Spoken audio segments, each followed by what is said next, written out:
আসসালামু আলাইকুম, শুভ সন্ধ্যা। বিসমিল্লাহির রহমানির রহিম। সম্মানিত প্রিয় বিনিয়োগকারী ভাই বোনেরা, আশা করি আপনারা সকলেই শারীরিকভাবে সুস্থ আছেন এবং ভালো আছেন। আজকের ইন্ডেক্স পর্যালোচনা এবং আপনাদের স্টক অ্যানালাইসিসে স্বাগতম। আশা করি আপনারা সকলেই শুরু থেকে শেষ পর্যন্ত আজকের এই আলোচনাটি শুনবেন। মার্কেটের সার্বিক পরিস্থিতি যদি আমরা এক নজরে আপনাদেরকে জানাতে চাই, তাহলে মার্কেটের ডে ওপেন হয়েছিল ৫,৫৫৪ এই জায়গাতে, এবং এই ৫৪-তে মার্কেট ওপেন হওয়ার পরেও আমরা দেখেছি মার্কেটের প্রায় ২০ পয়েন্টের মতো একটা ডাউন ট্রেন্ড, আরো বেশি একটা ডাউন ট্রেন্ড হয়েছিল, এবং ৫,৫২৫ এই জায়গাতে মার্কেটে আমরা অবস্থান দেখি। সেই জায়গাতে মার্কেট একটা চমৎকার কামব্যাক করে, এবং সেই কামব্যাকে আমরা দেখেছি যে ইন্স্যুরেন্স সেক্টরের সঙ্গে টেক্সটাইল এবং ব্যাংকিং সেক্টরের ফার্মা, এদের একটা বড় যোগসাত ছিল, এবং সেই যোগসাতেই মূলত মার্কেট আজকে চমৎকার একটা ক্লোজিং দিয়েছে। ৫,৬১৩ জায়গায় মার্কেট ৫,৬০৫-এ মার্কেট ক্লোজ করেছে, এবং আফটার স্টকের সংখ্যা ছিল ২৮০টি। মার্কেটের টার্নওভার গ্র্যাজুয়ালি আজকে আমরা দেখেছি কিছুটা কম হয়েছে, তবে এটা খুব বেশি চিন্তার কোনো কারণ নেই। আমরা এখন এই মুহূর্তে মাসের শেষ পর্যায়ে চলে এসেছি, এবং মার্কেটের বেশ কিছু দুইটা গুরুত্বপূর্ণ সংবাদ আমরা আপনাদেরকে জানাতে চাই, এবং অবশ্যই এটি আমরা আলোচনার মধ্যে দিয়েই আপনাদেরকে জানাবো। সুতরাং আলোচনা আপনারা স্কিপ না করে শুরু থেকে শেষ পর্যন্ত দেখার চেষ্টা করবেন, এবং অবশ্যই আপনাদের কাছে আমাদের বিনীত অনুরোধ থাকবে আমাদের চ্যানেলটি সাবস্ক্রাইব করবেন, এবং কোন স্টক সম্পর্কে যদি জিজ্ঞাসা থাকে সেটি অবশ্যই কমেন্ট সেকশনে আমাদেরকে লিখে জানাবেন এবং লাইক কমেন্টস করবেন। আমরা একটু টপ গেনারে দেখি। টপ গেনারে আমাদের হয়তো দুই একটা স্টক আজকে থাকবে। বিশেষ করে আমরা দেখেছিলাম বিএনআইসিএলটাকে একটু ভালো প্রাইস অ্যাকশনে। আইপিডিসি ইতিমধ্যে আমাদের এখানে আসলে আর কিছু নেই, কারণ আইপিডিসি থেকে প্রফিটের যে জায়গাটা সেটা তো বেশ আগেই তৈরি হয়েছিল, এবং অনেকেই এখান থেকে প্রফিট নিয়েছেন। আর সোনারগাঁও টেক্সট, তো সোনারগাঁও টেক্সটও হিউজ কারেকশন দিয়েছে। সুতরাং এখানে যে জায়গা থেকে আমরা বের হয়ে গিয়েছি সেই জায়গা থেকে সেই স্টক নিয়ে আবারও বেশি কিছু বলতে চায় না, বাট আমরা আবারও যখন আলোচনা শুরু করব, এই যে স্টক থেকে প্রফিট পরবর্তী সময়ে কারেকশন পর যখন আবার মুভমেন্ট আসে, ঠিক তখনই আমরা কিন্তু আপনাদের স্টক নিয়ে কথা বলি। সুতরাং আপনারা যত বেশি আমাদেরকে ফলো করবেন এবং আমাদেরকে আপনাদের স্টক সম্পর্কে জিজ্ঞাসা করবেন, তত বেশি আমাদেরকে শুনতে পারবেন এবং জানতে পারবেন। সেক্টর বাই গেনারের কথা বলছিলাম যে, হ্যাঁ, এই দেখেন, গত দিনে যেখানে আমরা একটা স্টকও আপট্রেন্ডে দেখি নাই, সেইখানে আজকে 42 স্টক আজ কিন্তু আপট্রেন্ডে, ডাউনট্রেন্ডে একটি। এবং এই ইন্স্যুরেন্স সেক্টর যখন ঘুরেছে, সঙ্গে টেক্সটাইল যখন ঘুরেছে, তখন কিন্তু পুরো মার্কেটের চিত্র ধীরে ধীরে চেঞ্জ হতে থাকে, এবং ক্ষণে ক্ষণে ডাউন ট্রেন্ড থেকে মার্কেট আপ ট্রেন্ডে যায়। ইঞ্জিনিয়ারিং ভালো করেছে, 33টি স্টক পজিটিভ ছিল, অর্থাৎ একটা অনুমেয় ছিল যে মার্কেটের যে কারেকশনটি হয়েছে সেই কারেকশন পরবর্তীতে মার্কেট মূলত একটা পজিটিভ মুভমেন্ট আসবে। তো সেই জায়গাতে মার্কেটে আজকে আমরা পজিটিভ মুভমেন্ট দেখেছি। চার্টটা দেখি, চার্টের ব্যাপারটা আসলে এই জায়গাটাতে আমরা যেটি দেখতে পাচ্ছি, সেখানে এই ধরনের মুভমেন্টে একটু কারেকশনের চান্স থাকে। কারেকশনের চান্স কেন থাকে? কারণ হিস্টোগ্রামের বারগুলো ধূসর হয়ে এসেছে। এখন আপনি যদি এই জায়গাতে যদি হিস্টোগ্রামের বার ধূসর না হতো, বা হিস্টোগ্রামের বার ভালো থাকতো, তাহলে আমি বলতাম যে ভাই এটা কালকে ভালো মুভমেন্টে থাকবে, সন্দেহ নাই। বাট যেহেতু হিস্টোগ্রামের বার ধূসর হয়েছে এবং এমএসিডি অরেঞ্জ এবং ব্লু রেখা মুখোমুখি অবস্থান করছে, সেহেতু আমি এটা বলবো যে ইন্ডেক্স এই মুহূর্তে টানা মুভমেন্টে যাবে না। এটা হচ্ছে ফার্স্ট অফ অল, এবং এটা হচ্ছে একদম সত্য কথা। মার্কেট এই মুহূর্তে টানা মুভমেন্টে যাবে না, যেটা আমরা এখানে দেখেছিলাম, যেটা আমরা এই যে এই দিক থেকে এখানে দেখেছি, ইভেন এই জায়গাগুলোতে দেখেছি। এইভাবে এখন মার্কেটের টানা মুভ করার সুযোগ নেই, বাট এটাও সুযোগ নেই মার্কেটের এখন টানা ডাউন ট্রেন্ডে আসার। কারণ এই যে জায়গাটা দেখছেন, আমরা কালকে যদি মার্কেটের এই জায়গাগুলোতে একটু ক্লোজ দেখেন, এখানে ক্লোজ করলেও আমরা খুব বেশি দেখি এখানে ৫,৫৫৪, এবং এই জায়গাতে রয়েছে ৫,৫০০ 5640, 5640 এবং 5554। তো এখানে মার্কেটের অবস্থান হচ্ছে 5605। তার মানে হচ্ছে 5621-এর হাই হচ্ছে 5653, 5640। দেখেন এই জায়গাগুলোতেও মূলত রিস্ক। অ্যাকচুয়ালি মার্কেটের ক্লোজটা হতে হবে 5661 এই জায়গাটাতে। তো যেহেতু আমরা জুন ক্লোজিং এর একটা প্রেসার তো মার্কেটে ছোটখাটো প্রেসার সবসময় থাকে। ইভেন আমরা মাসের 23-24 তারিখে অবস্থান করছি। তো সেই জায়গাতে মুভমেন্ট যেটি আবারও বলতেছি, মুভমেন্ট এখন আমরা কন্টিনিউ দেখব না, এবং এই যে 5708 এই জোনটার মধ্যে একটা প্রফিট টেকিং এর সুযোগ তৈরি হবে স্টক ফোকাস করে করে। অর্থাৎ যে স্টকগুলো 4 টাকা 5 টাকা বা 10 টাকার মতো 20 টাকার মতো প্রাইস ফল করেছিল এই 2-3 দিনে, সেই ফলগুলো এখন হবে না। এখন যেটা হবে যে 60 পয়সা 50 পয়সা 20 পয়সা যে স্টকগুলো 3-4 টাকা পড়তেছিল সেই জায়গাতে এখন এই মানে অল্প প্রাইস ডাউন ট্রেন্ডে আসবে, আর নেগেটিভ মার্কেটেও তারা প্রাইস অ্যাকশন চেষ্টা করবে, যার কারণে এখানে কিছু কিছু স্টক প্রফিট টেকিং এর সুযোগ করে দেবে। আজকে দেখেন অনেক স্টকের কিন্তু প্রাইস অ্যাকশন হয়েছে, যেখানে আমরা দেখেছি 5 টাকা 10 টাকা ডাউন মানে প্রাইস মুভমেন্ট হয়েছে, বাট সেই স্টকগুলোর কিন্তু হিউজ পরিমাণে প্রাইস এই 2-3 দিনে কারেকশন হয়েছে। সুতরাং এখন যেটা হচ্ছে এইটা মূলত কন্টিনিউ করবে প্রাইস মুভমেন্ট। তবে সেই ক্ষেত্রে অবশ্যই আপনার স্টকের চয়েসটা ঠিক হতে হবে। যদি স্টক চয়েস ঠিক না হয় তাহলে যে 5200 থেকে 5600 বা 5708 যে জায়গায় মার্কেট আসলো সেই জায়গাতেও কিন্তু অনেকের পোর্টফোলিওতে কোনো পরিবর্তন আসেনি, কোনো পরিবর্তন আসেনি। ইভেন পরপর আমার কাছে 2-3 জনের পোর্টফোলিও আমাকে দিয়েছে, ভাই পরপর 3 দিন মার্কেট পজিটিভ, কিন্তু পোর্টফোলিওতে আমার প্রত্যেক দিন 30, 40, 50 হাজার মতো নেগেটিভ হয়ে গিয়েছে। তো এই রকমটা হওয়ার সম্ভাবনা কিন্তু স্টক ফোকাস না করলে হবে। আর আরএসআইটা 64 এ অবস্থান করছে, এইটা ভালো, এইটা ভালো, বাট মুভিং এভারেজ এবং আপনার ইন্ডেক্সের যে ভ্যালু সেই পার্থক্যটা কিন্তু খুব বেশি নাই। দেখেন 5570, 5605 এই জায়গাটাই মূলত একটু দেরি করে ইন্ডেক্সের সিগন্যালটা সেলে আসে, বাট যেভাবে ইন্ডেক্স যাচ্ছে আমি বলবো যে এই জায়গাটাতে যেন আমরা খুব বেশি আশাবাদী না হই যে ইন্ডেক্স আবারও মুভ করবে, আবারও এখান থেকে 5600 থেকে 6000 7000 চলে যাবে বা 6000 চলে যাবে। সরি 7000 বলে ফেললাম, মানে স্বপ্ন তো ওই জায়গাতে, তো 6000 চলে যাবে এটা ভাবা ভুল হবে। এখানে 5708 এর মধ্যেই নড়াচড়া করবে, আপস এন্ড ডাউনস এ থাকবে, দেন তারপরে আবার নতুন করে যখন আমরা নিউ মান্থে প্রবেশ করব তখন এই 5700টাকে ব্রেক করে ইন্ডেক্স আবারও মুভ করবে। তো এই হচ্ছে মূলত ইন্ডেক্সের আলোচনা। আপনাদের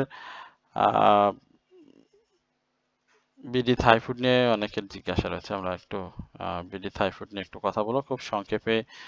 10টি স্টক নিয়ে আজকে কথা বলবো, 10টি স্টকের ধরে ধরে কথা বলবো। বিডি থাইফুডের সেম জায়গা দেখেন, ইন্ডেক্সের যে পজিশন আমাদের বিডি থাইফুডের সেম একই অবস্থা, কারণ গতকালকের হাইয়ের উপরে ক্লোজ করতে পারেনি।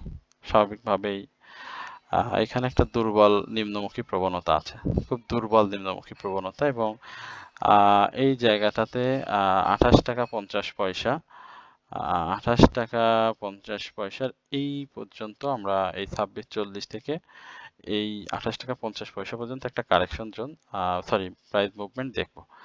বাট যেহেতু ইতিমধ্যে সে একটা বড় ডাউন ট্রেন্ডে গিয়েছে, যার কারণে এই জায়গাগুলোতে এখন যাওয়ার সঙ্গে সঙ্গে আবার সেল প্রেশার ক্রিয়েট হবে, যার কারণে সে সেল প্রেশারটা ক্যারি করবে। আপনি যদি আগামীকালকে প্রাইস অ্যাকশন দেখেন তাহলে কিন্তু এই জায়গায় হিস্টোগ্রামের বারটা ধূসর আসবে, আস্তে আস্তে 2-3 দিন ধূসর করে সরাসরি বাই সিগন্যালে চলে যাবে।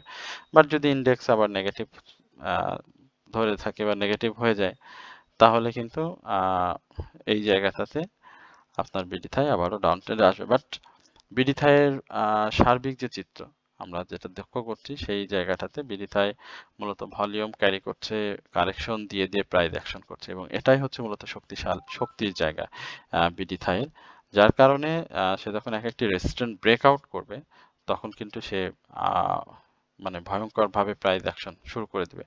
এখন পর্যন্ত আমি বললাম যে এই 28 টাকা 50 পয়সার এর উপরে একটা ক্লোজ অবশ্যই প্রয়োজন, বাট এই জায়গাটাতে 28 টাকা 50 পয়সা এই জায়গাতে একটা ভালো সেল প্রেসার এই স্টকটি ক্রিয়েট করবে এবং সেই জায়গাটা ফেস করে যদি ধরে রাখতে পারে তাহলে ভালো হবে বিডি থাইপুটের। তবে বিডি থাইপুট আমি আমার প্রেডিকশন যেটি ছিল পূর্ব থেকেই এবং সেটি এখনো রয়েছে, সেই জায়গাতে আমি বলবো যে বিডি থাইপুট দিন যত যাবে বিডি থাইপুট ততটাই শক্তিশালী ভাবে সামনের দিকে মুভ করবে এবং প্রাইস অ্যাকশন করবে এবং সেই জায়গাটা বিডি থাইপুট তৈরি করে ফেলেছে। আমরা একমি পেস্টিসাইড নিয়ে একটু কথা বলবো। অবশ্যই এটি গত দিনে আমরা দেখেছিলাম, আজকে দেখেন ইন্ডেক্সের এত মুভমেন্ট বাট একমি পেস্টিসাইড কিন্তু প্রাইস অ্যাকশনটা করতে পারেনি। তো কেন পারেনি? মাত্র 10 পয়সা ডাউন ট্রেন্ড ক্রিয়েট করেছে এবং একটা সাইলেন্ট ব্রেকআউটের চেষ্টা করতেছে।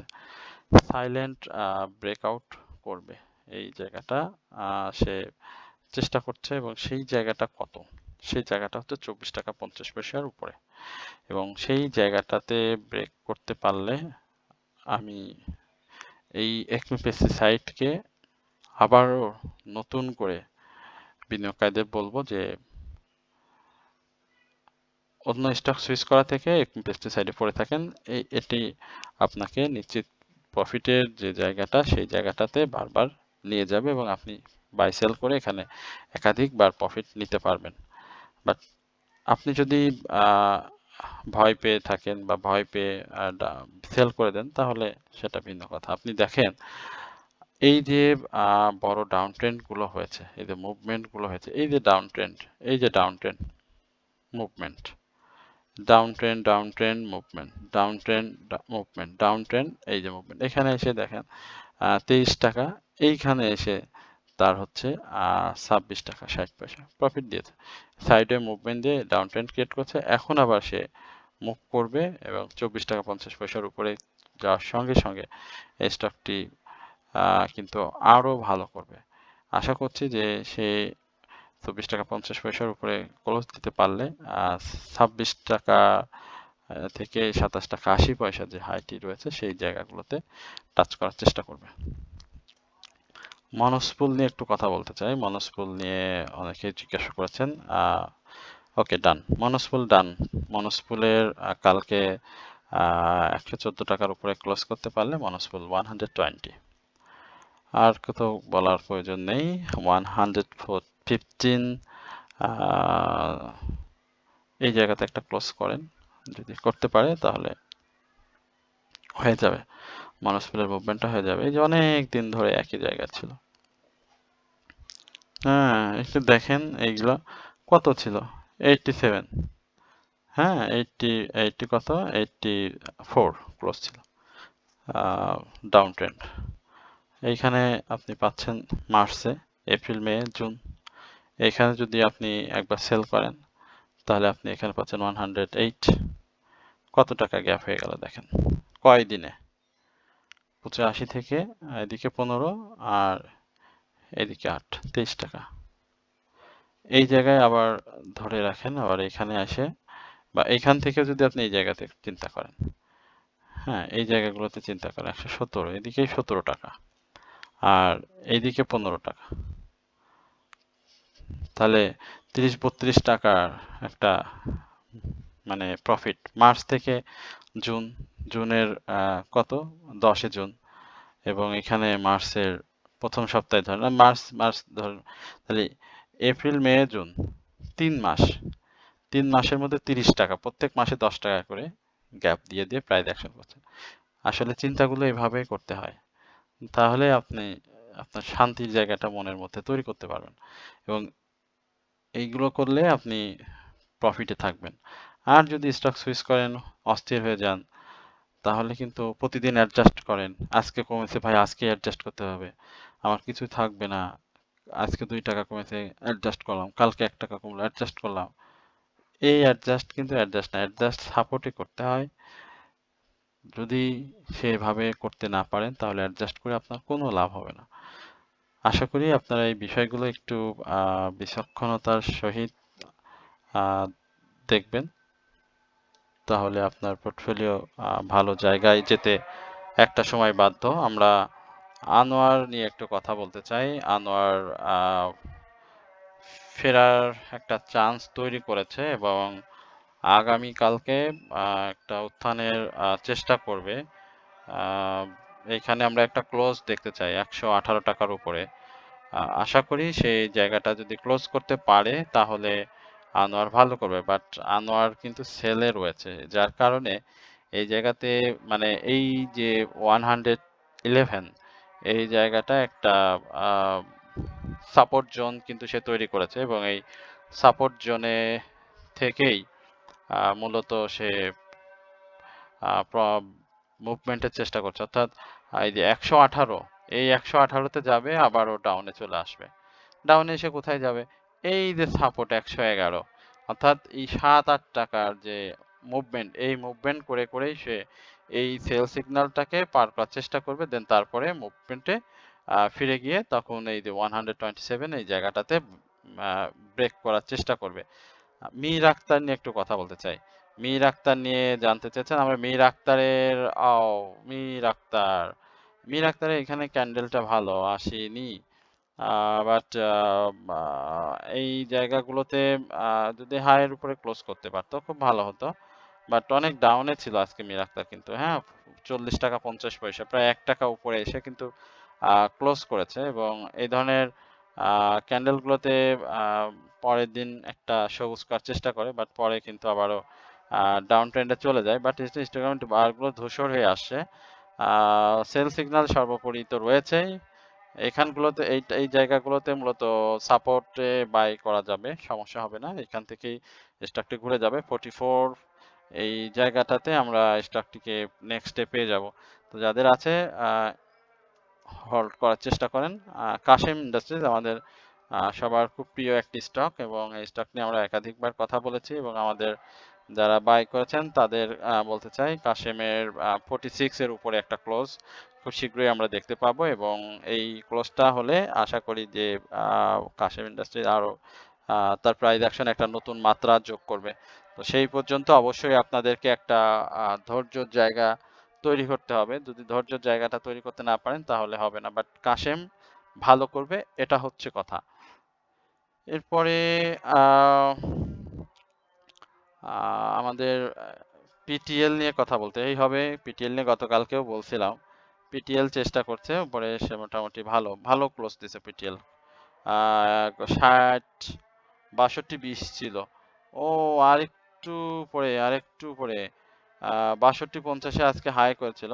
মোটামুটি ভালো করছে। কালকে তো আহ, মোটামুটি এই 62-70, হ্যাঁ 62-70, দেন তারপরে 63, আমরা 63 ধরি, কালকে যদি পজিটিভ ভাবে আহ, করে তাহলে 63-র আশেপাশে ক্লোজ করবে। এই স্টকটা খুব চমৎকার করতেছে বাই সেলে, এই যার এর পর থেকে এখন পর্যন্ত হিউজ একটা বেনিফিট যারা বিচক্ষণ ভাবে বাই সেল করতেছেন কিন্তু করতে পারতেছেন, বাট এটা এই 65টাকে ব্রেক করার না কারণে অনেকেই আটকে রয়েছেন, বাট যারা স্টপ লস নিয়ে সাপোর্ট ধরে ধরে বাই করতেছেন তাদের হিউজ একটা প্রফিটের সুযোগ হয়েছে। কারণ দেখেন এই জায়গাতে 65 হাই হয়েছিল এবং এই জায়গাগুলোতে তার ডাউন হয়েছিল 55, এবং সেইখান থেকে এই ডাউন থেকেই মূলত এই ডাউন থেকে কিন্তু সে আর সাপোর্ট না নিয়ে উঠেনি, এখান থেকে সে সাপোর্ট নিয়েই কিন্তু উঠছে, অর্থাৎ এই জায়গা থেকে আমরা এই 3 কার্য দিবসে দেখেছি 55 থেকে 58 টাকা 90 পয়সা। আর যদি উপরে ধরি তাহলে একেবারে 62 টাকা 50 পয়সা। দেন তারপরে আবার যে কালেকশন দিয়েছে তারপরে সে ডাউন ট্রেন্ড গিয়েছে 59-30, তারপরে আবার মুভমেন্টে কিন্তু তার আরেকটু যদি করি তাহলে কিন্তু 64-70, আবার কারেকশনে এসেছে 61-60, আবারও কিন্তু মুভমেন্টে গিয়ে 64-70, আবার কারেকশনে এসেছে, আজকে যদি কারেকশন ধরি 59, ক্লোজ কিন্তু 62-10। তো আবার এখন যেটা যাবে সেখানে 63, অর্থাৎ আপনি 59 থেকে 63 4 টাকা, মানে এইটা বেশ ভালো করতেছে। অর্থাৎ যেই ধরনের মুভমেন্টটা ছিল 71 এর, 71 76 এ যেটা মুভমেন্ট প্রাইস অ্যাকশন করার কথা 65 এর পর, কিন্তু সে ডাউনে এসে কিন্তু সেটা পুষাই দিচ্ছে। এই জায়গাটা মূলত পিটিএল এ বাই সেল করতে পারলে আমি মনে করি যে অনেকেই ভালো করেছেন, আবার অনেকেই বাই প্রাইজে আটকে গিয়েছেন, সাহস হয়নি বা বাই সেল করতে পারেননি। বাট এটা কিন্তু বেশ ভালোই আমি বলবো, এবং অনেকেই যারা করেছেন ভালো করেছেন। 57 56 অনেকের বাই ছিল, পরে ডাউনে এসে যারা 63 তে মিস করেছেন তারা কিন্তু ডাউনে বাই করে বেশ কয়েকবার প্রফিট নিয়েছে। তো এখনো এটা করা যাবে, এবং এটা কালকে 63-তে যাওয়ার পরে যেহেতু সেল সিগন্যাল আছে, স্বাভাবিকভাবে একটা কারেকশন থাকবে, কারণ তার এই ভলিউমটা সাথে প্রাইস অ্যাকশনের তেমন কোনো আমি মিল খুঁজে পাচ্ছি না এই মুহূর্তে। সে হুট করে বড় প্রাইস চলে যায়, পরে পরবর্তীতে কিন্তু আবার আস্তে আস্তে ডাউনে চলে আসে। এরপরে আমরা স্টাইল ক্রাফট নিয়ে একটু বলতে চাই। টেক্সটাইল সেক্টরে স্টাইল ক্রাফট ওকে 52 টাকা 60 সাপোর্টে আছে, যদিও গ্রিন রয়েছে, বাট এখানে আবার সেল সিগন্যাল আছে। আহ, আম, এই জায়গাগুলোতে 53, 53 টাকা 40 পয়সা থেকে শুরু করে একবার আমি বলি এক্স্যাক্টলি 54 টাকার উপরে ক্লোজ করতে হবে, এবং সেই ক্লোজটা যদি হয় তাহলে এটি আরো ভালো করবে। আর বেশি কিছু বললাম না, বেশি আলোচনাও করলাম না। অবশ্যই আমাদের চ্যানেলটি সাবস্ক্রাইব করবেন, এবং আমাদের হোয়াটসঅ্যাপ গ্রুপে যারা জয়েন করতে চান তারা অবশ্যই আমাদের কমেন্ট সেকশনে নাম্বার রয়েছে, সেই নাম্বার থেকে আপনারা আমাদেরকে মেসেজ করলে আমাদের হোয়াটসঅ্যাপ গ্রুপে শর্ত সাপেক্ষে আমাদের হোয়াটসঅ্যাপ গ্রুপে জয়েন করতে পারেন। তো সকলে ভালো থাকবেন, সুস্থ থাকবেন, এই প্রত্যাশায় আজকের আলোচনা এখানে শেষ করছি। আসসালামু আলাইকুম ওয়া রাহমাতুল্লাহি ওয়া বারাকাতুহু।